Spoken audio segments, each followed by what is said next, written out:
In 1913, a number of large and small wars have commenced. The three most pronounced were World War I, World War II, and Vietnam. World War I. In 1914, European wars broke out centered around England and Germany. The American public wanted nothing to do with the war. In turn, President Woodrow Wilson publicly declared neutrality. However, under the surface, the U.S. administration was looking for any excuse it could find to enter it. In a noted observation by Secretary of State William Jennings, the large banking interests were deeply interested in the World War because of the wide opportunities for large profits. It's important to understand that the most lucrative thing that can happen for the international bankers is war, for it forces the country to borrow even more money from the Federal Reserve Bank at interest.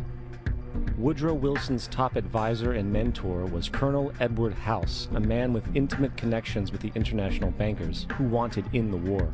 In a documented conversation between Colonel House, Wilson's advisor, and Sir Edward Grey, the Foreign Secretary of England, regarding how to get America into the war, Grey inquired, "What will Americans do if Germans sink an ocean liner with American passengers on board?" House responded, "I believe that a flame of indignation would sweep the United States, and that by itself would be sufficient to carry us into war." So, on May 7, 1915, on essentially the suggestion of Sir Edward Grey, a ship called the Lusitania was deliberately sent into German-controlled waters where German military vessels were known to be. And, as expected, German U-boats torpedoed the ship, exploding stored ammunition, killing 1,200 people.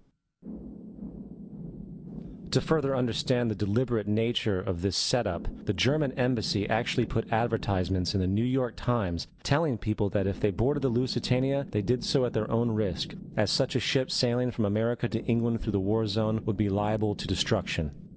In turn, and as anticipated, the sinking of the Lusitania caused a wave of anger among the American population, and America entered the war a short time after.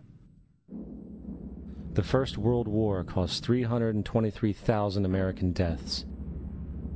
J.D. Rockefeller made $200 million off of it.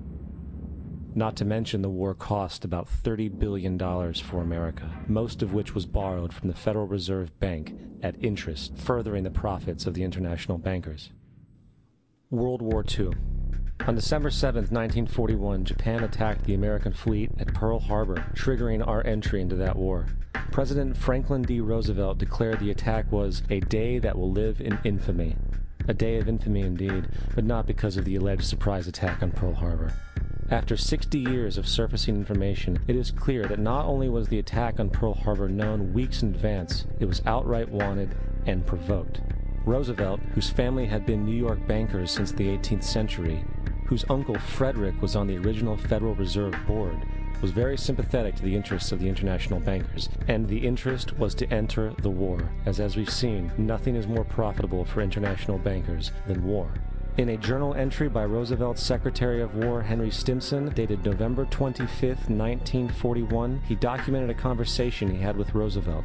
The question was, how should we maneuver them into firing the first shot? It was desirable to make sure the Japanese be the ones to do this, so that there should remain no doubt as to who were the aggressors. In the months leading up to the attack on Pearl Harbor, Roosevelt had done almost everything in his power to anger the Japanese, showing a posture of aggression. He halted all of Japan's imports of American petroleum. He froze all the Japanese assets in the United States. He made public loans to nationalist China and supplied military aid to the British, both enemies of Japan in the war, which, by the way, is completely in violation of international war rules. And on December 4th, 3 days before the attack, Australian intelligence told Roosevelt about a Japanese task force moving towards Pearl Harbor. Roosevelt ignored it. So, as hoped and allowed, on December 7, 1941, Japan attacked Pearl Harbor, killing 2,400 soldiers.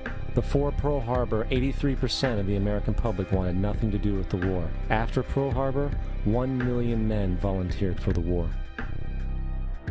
It is important to note, Nazi Germany's war effort was largely supported by two organizations, one of which was called IG Farben. IG Farben produced 84% of Germany's explosives, and even the Zyklon B used in the concentration camps to kill millions. One of the unspoken partners of IG Farben was J.D. Rockefeller's Standard Oil Company in America.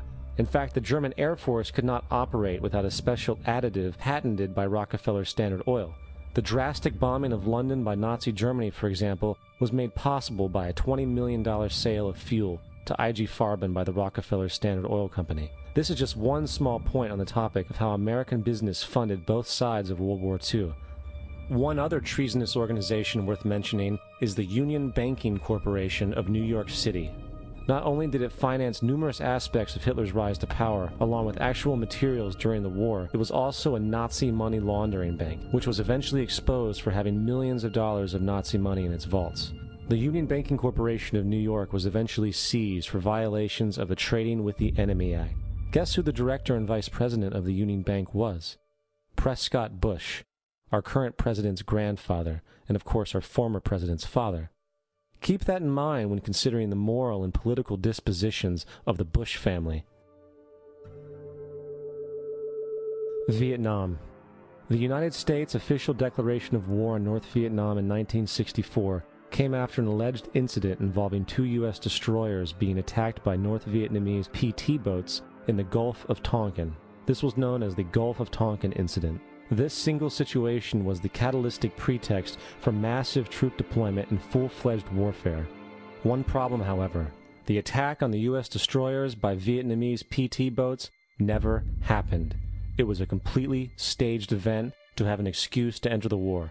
Former Secretary of Defense Robert McNamara stated years later that the Gulf of Tonkin incident was a mistake, while many other insiders and officers have come forward, relaying that it was a contrived farce, a complete lie. Once in the war, it was business as usual. In October 1966, President Lyndon Johnson lifted trading restrictions on the Soviet bloc, knowing full well that the Soviets were providing upwards of 80% of North Vietnam's war supplies.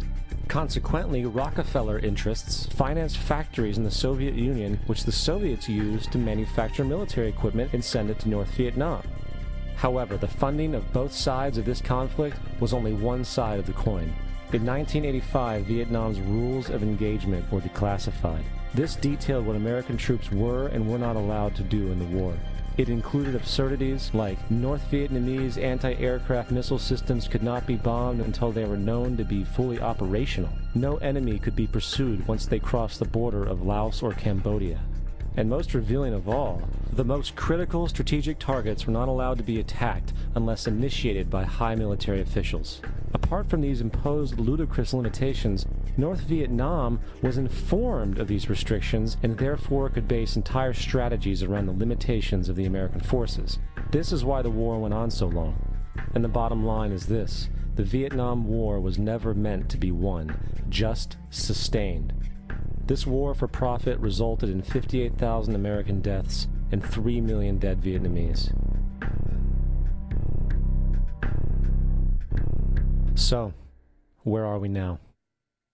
September 11th was the jumpstart for what is now an accelerated agenda by the ruthless elite. It was a staged war pretext no different than the sinking of the Lusitania, the provoking of Pearl Harbor, and the Gulf of Tonkin lie. In fact, if 9/11 wasn't a planned war pretext, it would be an exception to the rule. It has been used to launch 2 unprovoked illegal wars, one against Iraq and one against Afghanistan. However, 9/11 was a pretext for another war as well, the war against you.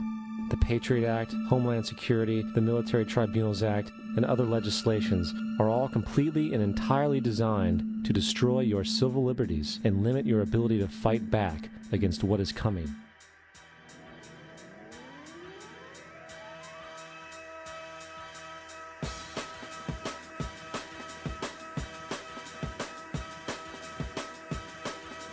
September 11, September 11, September 11, September 11, September 11, September 11, September 11, September 11, September 11, September 11, September 11, September 11, September 11, September 11th. September the 11th, September the 11th. Evil killers, Taliban, Al-Qaeda, Osama bin Laden. War and danger. Weapons of mass destruction. Terror, terror. Terror. terror, Terrorism, terrorism, terrorism, terrorism, terrorism, terrorism, terrorism, terrorism, terrorism, terrorism, terrorism, terrorism, terrorism, terrorism, terrorism, global terrorism, global terrorism, world terrorism, global terrorism, global terrorism, global terrorism, global terrorism, the terrorists, terrorists, terrorists, terrorists, terrorists, terrorists, terrorists, terrorists, terrorist, terrorist, terrorist, terrorist,